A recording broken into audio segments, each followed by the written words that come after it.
When a corrupt leader is elected, we are also responsible for the sins he commits as a leader.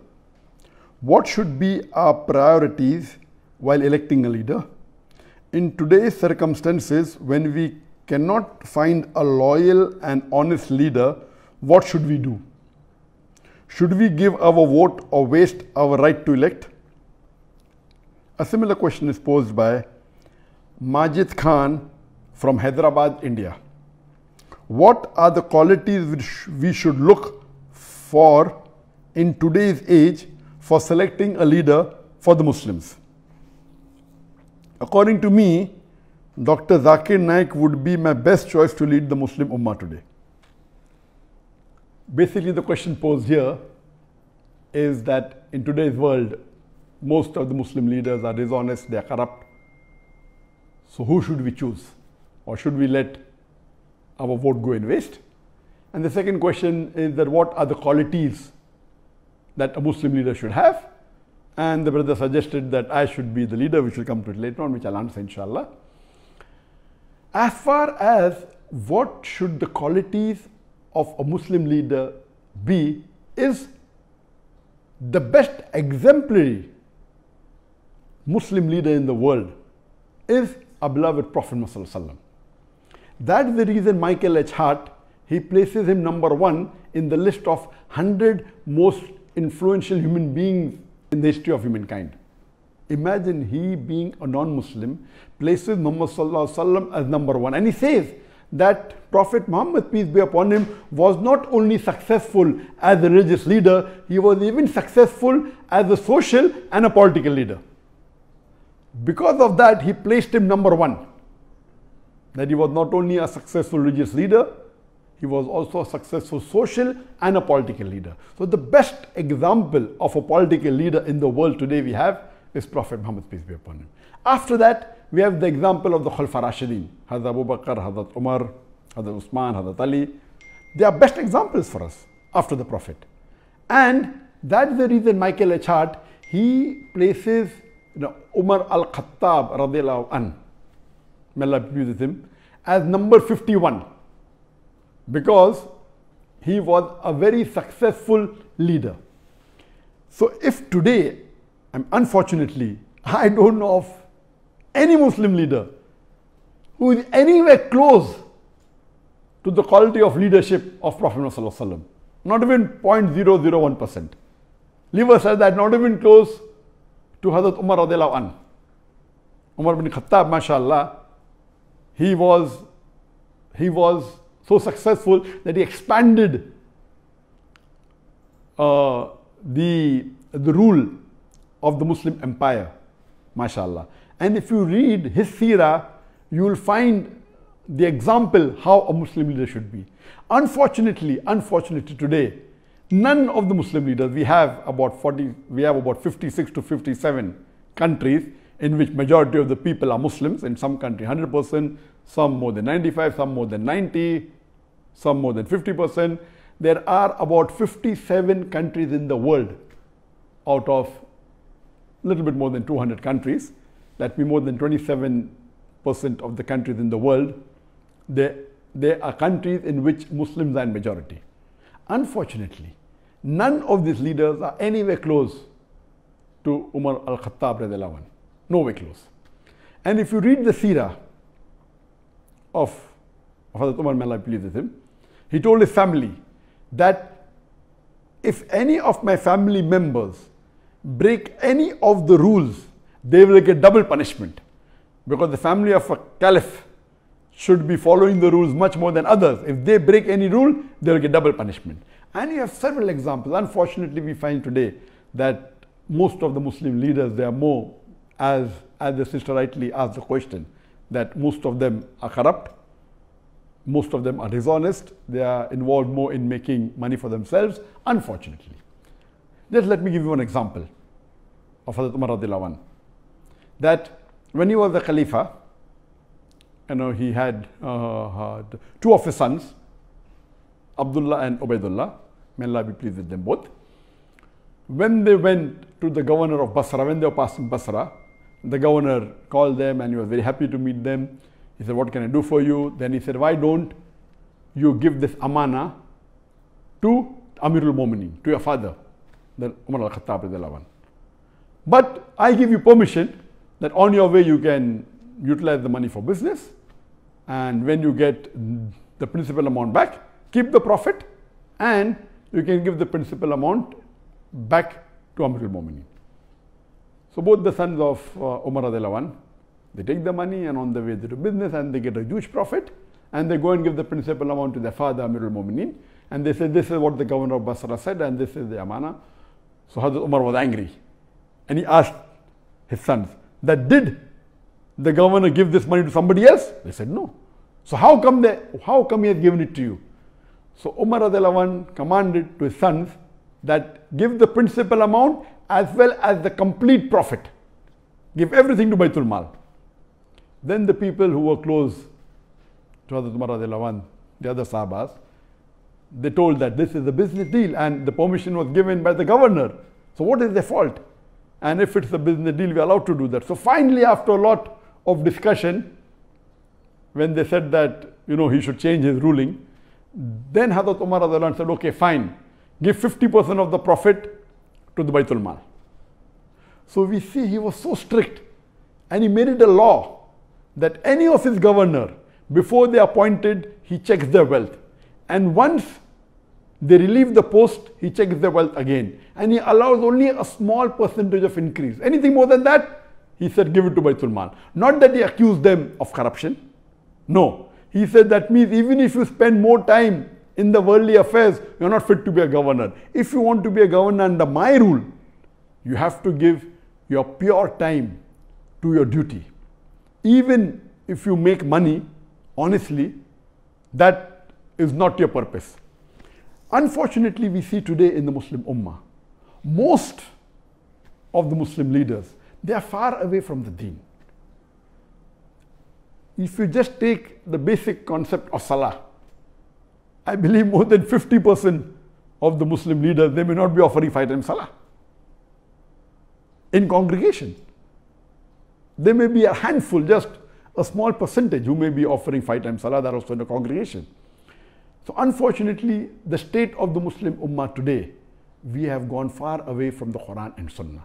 That's the reason we have today, that the situation that the Ummah is in today, because we have gone far away from the Quran and the Sunnah, we have gone far away from the teachings of Allah subhanahu wa ta'ala and the teachings of beloved Prophet Muhammad sallallahu alaihi wasallam. And I do agree with the sister that today, unfortunately, the choice that we have is so limited, and unfortunately most of them would not fit the criteria of how a Muslim leader should be as per the Quran and Sunnah. So what should we do in this situation? What we have to do is that we have to select the best of the worst. And if we analyze, as I mentioned, that almost all the leaders, they don't have the qualities that a true Muslim leader should have, like Hazrat Umar radiallahu anhu, or even a small percentage, not even 2% of the quality of Hazrat Umar radiallahu anhu. So what we have to do, we have to select the best of the worst. And I do agree with the sister that almost all of the Muslim politicians, they are corrupt, whether it be financially, whether it be with Iman, they are, almost all. There may be 1 or 2 or 3 exceptions to the rule. So what should we do in this situation? As I mentioned, we should select the best of the worst. Number 1, according to me, is that select that Muslim leader who is becoming a leader on the Islamic card. That he's proud to be a Muslim, and he says that I'm proud to be a Muslim and I will uphold the Islamic law. Whether he does or not is secondary. Because in today's world, the basic rule for a politician today, unfortunately, is that he has to maintain his chair, by hook or by crook. It may go against his set of rules, it may go against his deen, it may go against his family. As long as he is sitting on the chair, he is happy. So he will do anything to maintain his chair. Because of this reason, my first advice is that if two Muslim leaders are standing, select that Muslim leader who openly says that he is proud to be a Muslim and he is coming on the Islamic card. He may or may not be a practicing Muslim, that is secondary. I will go to the extent of saying that if there is one Muslim leader who is practicing Islam 20%, but is coming on the secular card, he is not saying that I will protect the Muslims, I will follow Islam. And there is another Muslim leader who is following 10% of Islam, but is coming with the Islamic card. He is openly saying that I will protect the religion of Islam, I will protect the Muslims.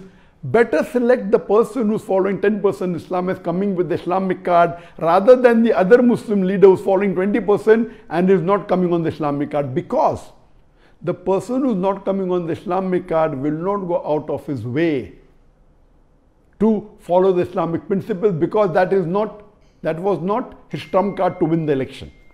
Whereas the other Muslim leader who may not be following Islam as much as the other person, both are below average, but at least because he's come with the Islamic card, he will see to it that he'll make more masajid. He may not pray salah, but he'll see to it he will make more masajid, more mosque.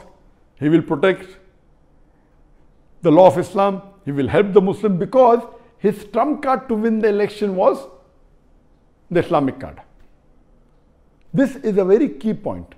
Unfortunately, and we know, as the sister rightly said, that majority, almost all are corrupt. So, but if you have a corrupt leader who's coming with the Islamic card, is better than a corrupt leader who's coming without the Islamic card. There are maybe 1, 2 or 3, if we search in the Muslim Ummah, who may be following majority of the faraiz in Islam. But they may not be having the acumen to be a good leader. We have on the other example some Muslim leader who I have praised in my speech. They may be bold, they may stand for justice, they may not be following Islam to the T. They may not be offering 5 times salah, may be offering maybe a few times in a week. But they may openly protect the Islam because that is their principle, but they are not doing it for the Islam because they are doing because that is what they feel is right. They are more for the cause of humanity, but Islam is far above humanity. So because of that, they may bring a voice in the international media, but their practice may not be Islamic. So such leaders may benefit in one particular aspect of Islam to the Muslim Ummah, but on the other hand, they may be a danger. So that is the reason I personally prefer that you select those Muslim leaders who, number one, are proud to be Muslims. Unfortunately, when you look at the Muslim leaders, most of them, they're not following the Sunnah. I'm giving a small example of keeping a beard. It's not a big thing. To keep a beard doesn't take any effort. But our beloved Prophet Muhammad said, it's mentioned in Sahih Bukhari, in volume number 7, hadith number 5892, that the Prophet said that do the opposite of what the mushriks do, what the unbelievers do. Grow your beard and trim your mustaches. According to all 4 schools of thought, all the 4 Aimmas, keeping a beard is fard. It's such a small effort. But yet, unfortunately, majority, more than 75% of the Muslim leaders who are men, they don't have a beard. Why? That means they're not proud to be Muslims. That doesn't mean if you keep a beard, you have fulfilled all the requirements. No, please don't get me wrong. In requirements, you have to follow the 70 major sins and see how good the person is. So what we have to realize, my basic point here is that select those Muslim leaders who are proud to be Muslims, even though they may be less in practice. A person who is proud to be a Muslim and a practicing Muslim, it is the best. Who's practicing and doing all the faraiz? I don't think so. If you search, you may find 1 or 2, but on the face of it, they may not be good leaders, but they may be following the faraiz.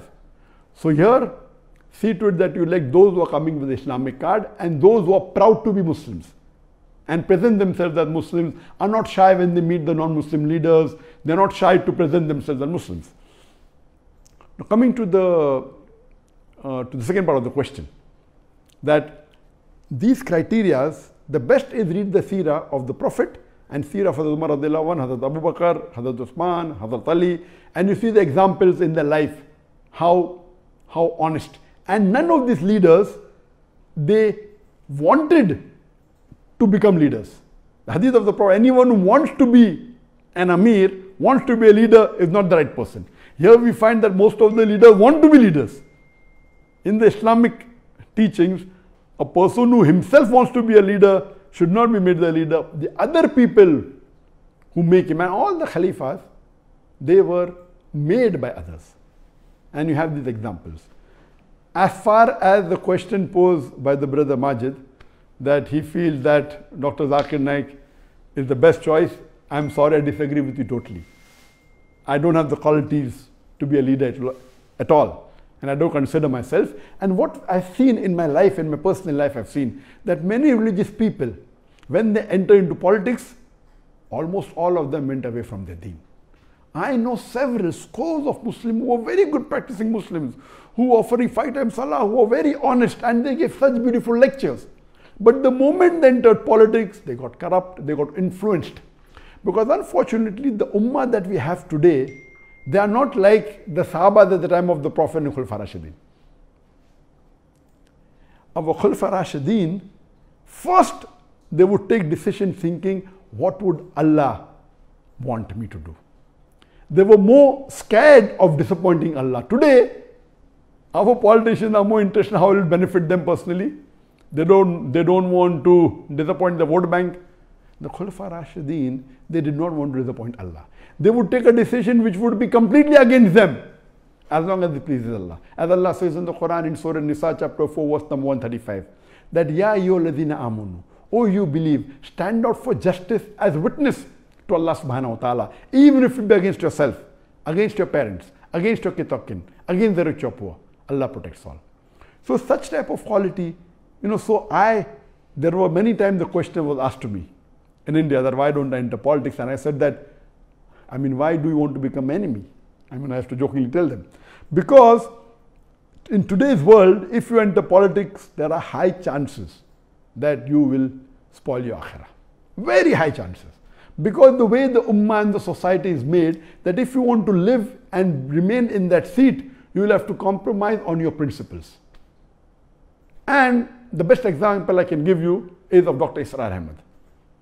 Dr. Israr Ahmad, you know that mashallah, he was a very great dai, and he gave tafsir of the Quran, he was very knowledgeable, he was popular, and he stood for election, and he won the election. After he won the election, he got a member of parliament, he was made, and he was given some post, and after a few months he resigned. He said, they're asking me, what should be the width of the road? That's not what I'm made for. When I'm giving them Islamic solution, they don't want to listen. He immediately resigned. So a good person who is following the deen, he will either have to give up his deen or give up his position. And whatever Dr. Israr Ahmad did was the best. There may be few people like Dr. Israr Ahmad who may be Islamic and may have got into politics, but I don't know anyone who's a leader. May have come on a lower position, not as the head of state, and may be following the deen. But the way the society is made today, our ummah, you will either have to give up the post that you're in or give up the deen. So first of all, I'm not fit to be in that position. Neither do I want to spoil my akhirah. I'm very happy in being a dai, and I'm very satisfied with Allah subhanahu wa ta'ala, whatever ni'mah He has given me.